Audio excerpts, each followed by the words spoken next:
ரசூலுல்லாஹி ஸல்லல்லாஹு அலைஹி வஸல்லம் மரண சம்பவம். அல்லாஹ்வுடைய ரசூல் இதே போன்று புனிதமிக்க ஒரு ரமதானுடைய மாதத்தில் இஅ்திகாஃபில் இருக்கும் பொழுது ஜிப்ரீல் அலைஹிஸ்ஸலாத்து வஸ்ஸலாம் அவர்கள் வந்தார்கள்.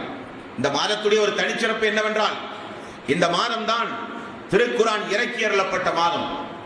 இந்த மாதத்தில் தான் ஜிப்ரீல் அலைஹிஸ்ஸலாத்து வஸ்ஸலாம் அவர்கள் வந்து திருக்குர்ஆனை சரிபார்க்கிற மாதம் இந்த மாதம். இந்த மாதத்தில் தான் அல்லாஹ்வுடைய ரசூல் மரணிக்க போகிறார்கள் என்கிற முன்னறிவிப்பு கொடுக்கப்பட்ட மாதம்.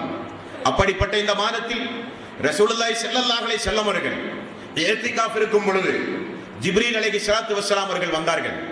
வந்து முஹம்மதை திருக்குர்ஆனை ஓதுங்கள். அல்லாஹ்வுடைய ரசூல் ஒவ்வொரு வருடமும் இதே போன்று ஜிப்ரீல் அலைஹிஸ்ஸலாத்து வஸ்ஸலாம் அவர்கள் வருவார். அல்லாஹ்வுடைய ரசூலுடைய 23 ஆண்டு காலம் தொடர்ந்து நடந்த சம்பவம். அதுவரை இறக்கப்பட்ட திருக்குர்ஆனுடைய வசனங்களை எல்லாம் ஓதுவார். ஜிப்ரீல் அலைஹிஸ்ஸலாத்து வஸ்ஸலாம் அவர்கள் சரிபார்த்து அவர் திரும்ப செல்வது வழக்கம். அல்லாஹ்வுடைய ரசூலுடைய 23வது வருடத்தில், அல்லாஹ்வுடைய ரசூலுடைய 23வது நபித்துவ வருடத்தில் ஜிப்ரீல் அலைஹிஸ்ஸலாத்து வஸ்ஸலாம் இதே போன்ற ரமலானுடைய மாதத்திலே வந்தார். அல்லாஹ்வுடைய ரசூலே திருக்குர்ஆனை ஓதுங்கள். ரசூலுல்லாஹி ஸல்லல்லாஹு அலைஹி வஸல்லம் இறக்கப்பட்ட வசனங்களை எல்லாம் ஓதி காண்பித்தார்கள். அல்லாஹ்வுடைய ரசூல் ஓதிய பிறகு ஜிப்ரீல் அலைஹிஸ்ஸலாத்து வஸ்ஸலாம் வழக்கத்திற்கு மாற்றமாக இரண்டாவது ஒரு முறையும் ஓதுங்கள் என்று சொன்னார்கள். ரசூலுல்லாஹி ஸல்லல்லாஹு அலைஹி வஸல்லம் இரண்டாவது முறை ஓதினார். ஜிப்ரீல் அலைஹிஸ்ஸலாத்து வஸ்ஸலாம் அவர்கள் திரும்ப சென்றார்கள். அல்லாஹ்வுடைய ரசூல் ஜிப்ரீல் அலைஹிஸ்ஸலாத்து வஸ்ஸலாம் இரண்டு முறை திருக்குர்ஆனுடைய வசனங்களை ஓத சொன்ன அந்த சம்பவத்தை பார்த்து அல்லாஹ்வுடைய ரசூல் முடிவு செய்தார், இது வழக்கத்திற்கு மாற்றமான ஒரு சம்பவம், நம்முடைய ஆயுள் காலம் முடிவடைய போகிறது. ஃபாத்திமா ரலியல்லாஹு அன்ஹா அவர்களை வீட்டுக்கு சென்று அழைத்து சொன்னார்கள், மகளே, என்னுடைய ஆயுள் காலம் முடிய போகிறதாக நான் உணர்கிறேன். ஃபாத்திமா ரலியல்லாஹு அன்ஹா அவர்கள் அழுதார்கள். ரசூலுல்லாஹி ஸல்லல்லாஹு அலைஹி வஸல்லம் அவர்கள் அதை இப்படி விவரித்தார்கள், ஒவ்வொரு வருடமும் புனிதமிக்க ரமதானுடைய மாதம் வந்தால் ஒரு முறை ஓதச் சொல்கிற ஜிப்ரீல் அலைஹிஸ்ஸலாத்து வஸ்ஸலாம் இந்த முறை 2 முறை ஓதச் சொல்லி இருக்கிறார் என்கிற ஒரு முன்னறிவிப்பு. அதே போல அல்லாஹ் தஆலா அவருடைய அருள்மறையாம் திருமறை குர்ஆனில் இதா ஜாஅ நஸ்ருல்லாஹி வல் ஃபத்ஹ் வரஅய்த அன்-நாஸ யதுகுலூன ஃபீ தீனில்லாஹி அஃப்வாஜா ஃபஸப்பிஹ் பிஹம்தி ரப்பிக வஸ்தக்ஃபிருஹு இன்னஹு கான தவ்வாபா. அல்லாஹ் இந்த அத்தியாயத்தை இறக்கிய பிறகு ரசூலுல்லாஹி ஸல்லல்லாஹு அலைஹி வஸல்லம் அவர்கள் மிக தயாரானார்கள் மரணத்திற்காக வேண்டி. இது அப்படிப்பட்ட ஒரு அத்தியாயம். இந்த அத்தியாயத்தில் அல்லாஹ் என்ன சொல்கிறான், முஹம்மதே இறை தூதர் அவர்களே, உங்களுக்கு மிக விரைவில் அல்லாஹ் மிகப்பெரிய ஒரு வெற்றியை தரப்போகிறான். அந்த வெற்றிக்கு பிறகு மக்கள் கூட்டம் கூட்டமாக இஸ்லாத்தின்பால் வரப்போகிறார்கள். அப்படி வரும் பொழுது அல்லாஹுவை தஸ்பீஹ் செய்யுங்கள், அல்லாஹுவை புகழுங்கள், அல்லாஹ்விடத்திலே பாவ மன்னிப்பு தேடுங்கள். இந்த அத்தியாயம் இறங்கியவுடன் ரசூலுல்லாஹி ஸல்லல்லாஹு அலைஹி வஸல்லம் சுப்ஹானல்லாஹி வ பிஹம்திஹி சுப்ஹானல்லாஹில் அலீம் லா இலாஹ இல்லா அன்த சுப்ஹானக இன்னி குன்து மினல் ஸாலிமீன் லா ஹவ்ல வ லா குவத இல்லா பில்லாஹ் லா இலாஹ இல்லல்லாஹ் வஹ்தஹு லா ஷரீக லா லஹுல் முல்கு வ லஹுல் ஹம்த் வ ஹுவ அலா குல்லி ஷைஇன் கதீர். நிறைய திக்ர்களை ரசூலுல்லாஹி ஸல்லல்லாஹு அலைஹி வஸல்லம் அவர்கள் ஓத ஆரம்பித்து அல்லாஹ்விடத்திலே பிழை பொறுக்க தேடிக் கொண்டிருந்தார்கள். இந்த அத்தியாயத்திற்கு பிறகு இந்த அத்தியாயத்தில் என்ன சொல்கிறான் அல்லாஹ், மிகப்பெரிய ஒரு வெற்றியை உங்களுக்கு நான் தரப்போகிறேன் என்பது காபாவுடைய வெற்றி, மக்கா நகரத்தினுடைய வெற்றி. அந்த வெற்றியை எதிர்பார்த்து அந்த வெற்றிக்கு பின்னால் கூட்டம் கூட்டமாக மக்கள் இஸ்லாத்தை தழுவ போகிறார்கள் என்கிற ஒரு முன்னறிவிப்பு. ஏனென்றால் உலகமே எதிர்பார்த்திருந்தது, இந்த முஹம்மது உண்மையில் இறை தூதராக இருந்தால் இந்த காபாவை, இந்த புனிதமிக்க மக்காவை அவர் வெற்றி கொள்ளட்டுமே, அவர் வெற்றி கொண்டால் அவர் உண்மையான இறை தூதர் என்பதை நாம் எல்லாம் ஒப்புக்கொள்வோம் என்று கோத்திரம் கோத்திரமாக, கிராமம் கிராமமாக, குடும்பம் குடும்பமாக எல்லோரும் எதிர்பார்த்துக் கொண்டிருந்தார்கள். அப்பொழுதுதான் அல்லாஹ் ரசூலுல்லாஹி ஸல்லல்லாஹு அலைஹி வஸல்லம் அவர்களுக்கு மரண சம்பவத்தை நினைவுறுத்தினான். மரணிக்க போகிறார் என்பது தெளிவானது. அல்லாஹ்வுடைய ரசூலுக்கு புனிதமிக்க மக்காவை அல்லாஹ் கைகொண்டு வெற்றியை அல்லாஹ் ரப்பல் ஆலமீன் கொடுத்தான். எல்லோரும் இஸ்லாத்தை தழுவினார்கள். அல்லாஹ்வுடைய ரசூலுடைய பணி முடிய போகிறது. மூன்றாவது ரசூலுல்லாஹி ஸல்லல்லாஹு அலைஹி வஸல்லம் அவர்களுக்கு இறக்கப்பட்ட ஆயத் அல் யௌம அக்மல்து லக்கும் தீனக்கும் வ அத்மம்து அலைக்கும் நிஅமதி வ ரதீது லக்குமுல் இஸ்லாம தீனா. இந்த மார்க்கத்தை அல்லாஹ் முழுமையாக்கி விட்டான். என்னுடைய அருள், என்னுடைய ரஹ்மத், என்னுடைய கிருபை எல்லாம் உங்களின் மீது நான் பூரணமாக்கி விட்டேன் என்கிற ஆயத் அரஃபா பெருவழியில் வைத்து இறங்கியது. அதற்கு பிறகு ரசூலுல்லாஹி ஸல்லல்லாஹு அலைஹி வஸல்லம் ஒன்று ஜிப்ரீலுடைய வருகை, இரண்டாவது மக்காவுடைய வெற்றி, மூன்றாவது அல்லாஹ்வுடைய ஆயத் மார்க்கம் முழுமையடைந்து விட்டது. இனி நபிக்கு வேலை இல்லையே, மார்க்கம் முழுமையடைந்து விட்டது. ரசூலுல்லாஹி ஸல்லல்லாஹு அலைஹி வஸல்லம் மக்கா ஹஜ்ஜுடைய நாட்களில் அரஃபா பெருவழியில் இறங்கிய இந்த வசனத்திற்கு பிறகு ஊர் வந்தார்கள். சிறிய ஒரு தலைவலி ஏற்பட்டது. அத்தோடு நோயில் படுக்கையாக இருந்தார்கள். அதிகமாக மக்களோடு தொடர்பில்லை. நாளுக்கு நாள் நோய் அதிகமானது. ஒரு கட்டத்தில் நபிகள் நாயகம் ஸல்லல்லாஹு அலைஹி வஸல்லம் இறக்க வேண்டிய சூழ்நிலை ஏற்பட்டது. அல்லாஹ்வுடைய ரசூல் திங்கட்கிழமை 63வது வயதில் ஒரு ஃபஜ்ருக்கு பிறகு ரசூலுல்லாஹி ஸல்லல்லாஹு அலைஹி வஸல்லம் உடனடியாக 2 சஹாபாக்களை அழைத்தார்கள்.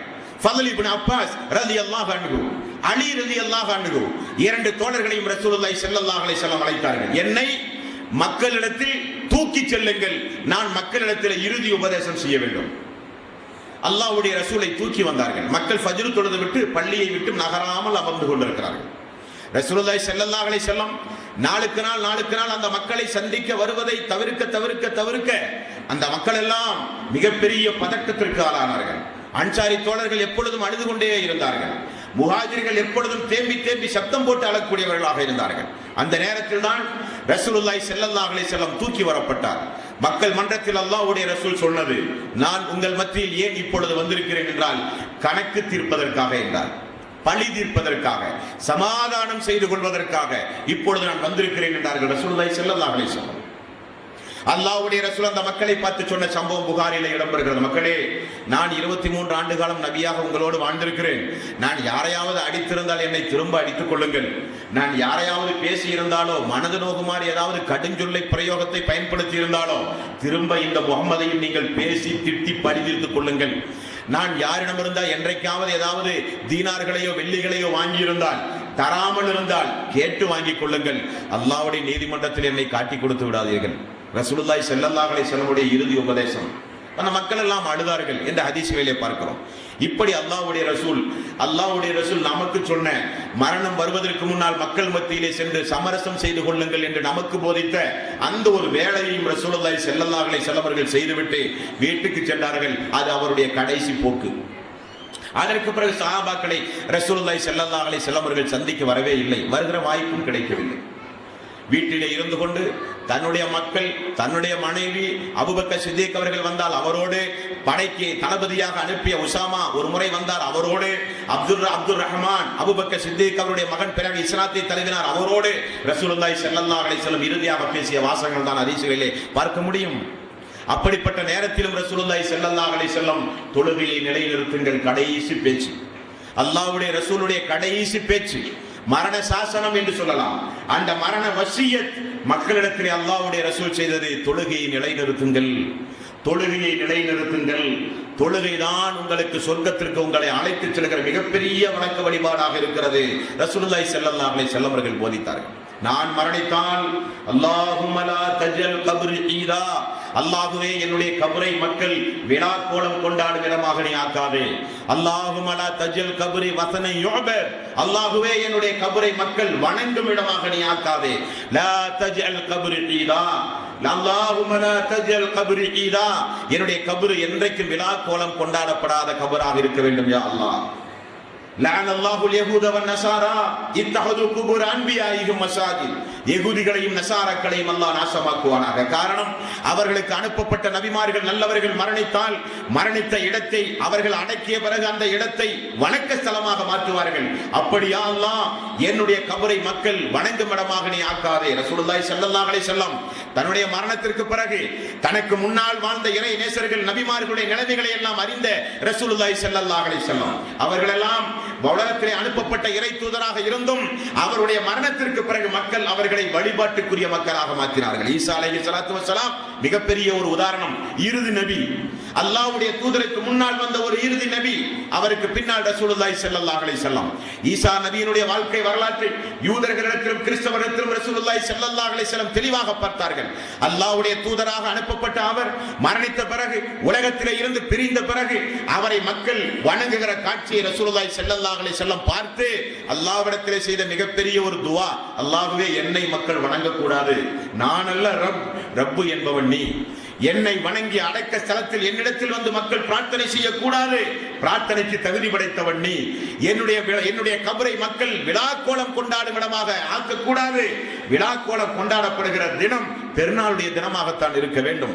அல்லாஹ்வே உன்னுடைய ஆலயத்தில் தான் மக்கள் பிரார்த்தனை செய்ய வேண்டும், தொழுகை நடத்த வேண்டும், தௌபா செய்ய வேண்டும், என்னுடைய கபிரில் அல்ல என்று ரசூலுல்லாஹி ஸல்லல்லாஹு அலைஹி வஸல்லம் பிரார்த்தனை செய்த ஒரே காரணத்தினால் தான் அல்லாஹ் அந்த துஆவை ஏற்றுக்கொண்டு இன்று வரை அல்லாஹ் ரப்பல் ஆலமீன் அதை பாதுகாத்து வருகிறான். அது மிகப்பெரிய ஒரு உதாரணம்.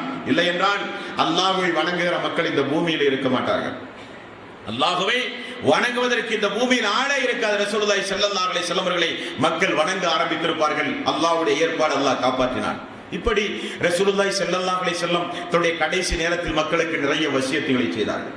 தன்னுடைய குடும்பத்தார்களை எல்லாம் அழைத்து சொன்னார்கள், அல்லாஹ்வுடைய நீதிமன்றத்தில் அல்லாஹ் ஒரு தீர்ப்பு சொன்னால் என்னால் அதை மாற்றி அமைக்க முடியாது, நீங்கள் உங்களையே நரகத்திலே இருந்து காப்பாற்றிக் கொள்ளுங்கள். ரசூலுல்லாஹி ஸல்லல்லாஹு அலைஹி வஸல்லம் அவர்கள் சொன்னார்கள்.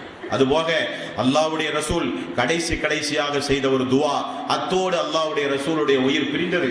புகாரிலே பார்க்கிறோம், ரப்பி இக்ஃபிர்லி ரப்பி இக்ஃபிர்லி, அல்லாஹ்வே என்னுடைய பாவத்தை மன்னிப்பாயாக, அல்லாஹ்வே என்னுடைய பாவத்தை மன்னிப்பாயாக, அல்லாஹ்வே மறுமை நாளில் நல்லவர்களோடு என்னை எழுப்பியா அல்லாஹ், மறுமை நாளில் நல்லவர்களோடு என்னை எழுப்பியா அல்லாஹ், உன்னதமானவர்களோடு என்னை சொர்க்கத்தில் ஒன்று சேர்ப்பாயாக யா அல்லாஹ், உன்னதமானவர்களோடு சொர்க்கத்தில் ஒன்று சேர்ப்பாயாக யா அல்லாஹ்.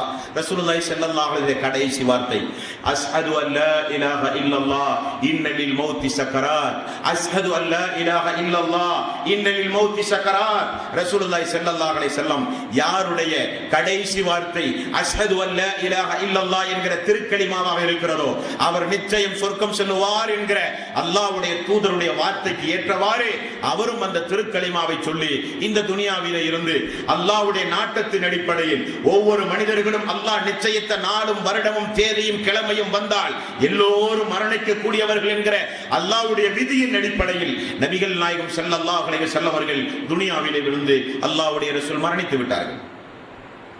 இந்த மரண சம்பவம் முதற்கட்டமாக அல்லாஹ்வுடைய ரசூலுடைய மனைவிமார்களுக்கு மட்டும் தான் தெரியும். காரணம், ஆயிஷா ரலியல்லாஹுடைய மடியில் ரசூலுல்லாஹி ஸல்லல்லாஹு அலைஹி வஸல்லம் தலை வைத்து படுத்துக் கொண்டிருந்த நேரத்தில் அவருடைய உயிர் பிரிந்தது. அவருடைய வீட்டில் வைத்து யாருக்கும் அல்லாஹ்வுடைய ரசூலுடைய வீட்டுக்கு வர அனுமதி இல்லை. காரணம், அல்லாஹ்வுடைய ரசூல் ஆரம்பத்திலேயே தன்னுடைய குதுபா உரையில் மக்களை சந்தித்து பேசும் பொழுது யாரும் என்னுடைய வீட்டுக்கு வரக்கூடாது, வழிகளை எல்லாம் அடைத்து விடுங்கள் என்று ரசூலுல்லாஹி ஸல்லல்லாஹு அலைஹி வஸல்லம் சொன்ன காரணத்தினால் அல்லாஹ்வுடைய ரசூலுடைய வார்த்தையை மீறி யாரும் சென்று விடாமல் மக்கள் எல்லாம் பள்ளியை சுற்றியே கூட்டமாக அமர்ந்து கொண்டிருந்தார்கள். அல்லாஹ்வுடைய ரசூலிடத்திலே அனுமதி பெற்று அலி ரலியல்லாஹு அன்ஹு அவர்கள், இப்னு அப்பாஸ் ரலியல்லாஹு அன்ஹு அவர்கள் இரண்டு பேரும் ஒரு நாள் அல்லாஹ்வுடைய ரசூலிடத்திலே விசேஷ அனுமதியை பெற்று அவரை பார்த்து திரும்ப வரும் பொழுது மக்கள் எல்லாம் கூட்டமாக சென்று அல்லாஹ்வுடைய ரசூல் எப்படி இருக்கிறார்கள், ஏன் அல்லாஹ்வுடைய ரசூல் நம்மை பார்க்க வரமாட்டேன் என்கிறார்கள், அல்லாஹ்வுடைய ரசூல் எப்படி இருக்கிறார்கள் என்று அலி ரலியல்லாஹு அன்ஹு இடத்திலும் இப்னு அப்பாஸ் ரலியல்லாஹு அன்ஹு இடத்திலும் மக்கள் கூட்டமாக சென்று கேட்டார்கள். அலி ரலியல்லாஹு அன்ஹு அவர்கள் அன்றைக்கு சொன்ன பதில், அல்லாஹ்வுடைய நாட்டத்தின் அடிப்படையில் தூதர் நன்றாக இருக்கிறார். இதுதான் அந்த மக்களுக்கு செய்தி. ரசூலுல்லாஹி ஸல்லல்லாஹு அலைஹி வஸல்லம் மரணித்து விட்டார். மனைவிமார்களின் மூலம் தகவல் சொல்லப்படுகிறது அல்லாஹ்வுடைய ரசூல் மரணித்து விட்டார்கள் என்று. இருந்தாலும் அந்த செய்தி எந்த சஹாபாக்களாலும் அன்றைக்கு ஏற்றுக்கொள்ளப்படாத நிலைமை. காரணம், அவர்களால் நம்ப முடியவில்லை. உமர் ரலியல்லாஹு அன்ஹு அவர்கள் தன்னுடைய அல்லாஹ்வுடைய ரசூலுடைய மரணத்திற்கு பிறகு அடக்கி வந்த பிறகு மக்களிடத்தில் அவர் ஆற்றிய ஒரு உரையில் சொல்கிறார்கள், நான் மரணித்து, அபூபக்கர் மரணித்து, உஸ்மான் மரணித்து, அலி அவர்கள் மரணித்து, நாமெல்லாம் மரணித்த பிறகுதான் ரசூலுல்லாஹி ஸல்லல்லாஹு அலைஹி வஸல்லம் இறுதியாக மரணிப்பார்கள் என்று நாங்கள் எல்லாம் நம்பினோம். ஆனால் நம்மை விட்டுவிட்டு நமக்கு முன்னால் ரசூலுல்லாஹி ஸல்லல்லாஹு அலைஹி வஸல்லம் அவர்கள் சென்று விட்டார்களே என்று உமர் ரலியல்லாஹு அன்ஹு அவர்கள் நினைவு கூறிய சம்பவம் அந்த சம்பவம். இப்படி மக்கள் நம்பாத ஒரு கட்டம். எந்த அளவுக்கு என்றால், உமர் ரலியல்லாஹு அன்ஹு அவர்கள் கையில் வாளை ஏந்தி கொண்டு யூதர்களுடைய காரியம் இந்த காரியம், முனாஃபிக்குடைய செயல்பாடுகள் இந்த செயல்பாடுகள், அல்லாஹ்வுடைய ரசூல் எப்பொழுது மரணிப்பார், இஸ்லாத்திலே இருந்து வெளியே செல்வோம் என்பதை எதிர்பார்த்துக் கொண்டிருக்கிற நயவஞ்சகர்கள் திட்டமிட்டு ரசூலுல்லாஹி ஸல்லல்லாஹு அலைஹி வஸல்லம் மரணித்து விட்டார்கள் என்று வதந்தியை கிளம்புகிறார்கள். நிச்சயம் அல்லாஹ்வுடைய ரசூல் வருவார். இந்த செய்தி எப்படிப்பட்ட செய்தி என்றால், மூசா அலைஹிஸ்ஸலாத்து வஸ்ஸலாம் மக்களை அமர வைத்து மூசா அலைஹிஸ்ஸலாத்து வஸ்ஸலாம் அல்லாஹ்வுடைய வஹியை எதிர்பார்த்து குறிப்பிட்ட ஒரு மலைக்கு சென்ற பொழுது மூசா இறந்து விட்டார் என்று எப்படி யூதர்கள் திட்டம் போட்டு பிரச்சாரம் செய்தார்களோ, அதே போன்று அல்லாஹ்வுடைய ரசூல் இறந்து விட்டார்கள் என்ற பொய் பிரச்சாரம் மதீனா முழுக்க செய்யப்படுகிறது. யாரும் அதை நம்ப வேண்டாம் என்கிற பொது அறிவிப்பு உமர் ரலியல்லாஹு அன்ஹு அவர்கள் செய்து கொண்டிருக்கிறார்கள். கையில் வாளோடு வெளியூருக்கு சென்ற அபூபக்கர் சித்திக் ரலியல்லாஹு அன்ஹு அவர்களுக்கு தகவல் கிடைத்தது. இந்த சம்பவம் கொடூரமான ஒரு சம்பவம், அல்லாஹ்வுடைய ரசூல் மரணித்து போய்விட்டார். காட்டு தீயை போல செய்தி, உலகமே எதிர்பார்க்கிற ஒரு செய்தி, மக்கள் எல்லாம் மதீனா நகரம் முழுக்க மக்கள் எல்லாம் எதிர்பார்த்து நின்று கொண்டிருக்கிற ஒரு செய்தி. ஒரு சஹாபாக்கள் கூட அல்லாஹ்வுடைய ரசூல் உண்மையில் மரணித்து விட்டார், நம்மை விட்டு பிரிந்து விட்டார் என்று எண்ணுவதற்கு மனமில்லாத சஹாபாக்கள், எல்லா சஹாபாக்களும். காரணம்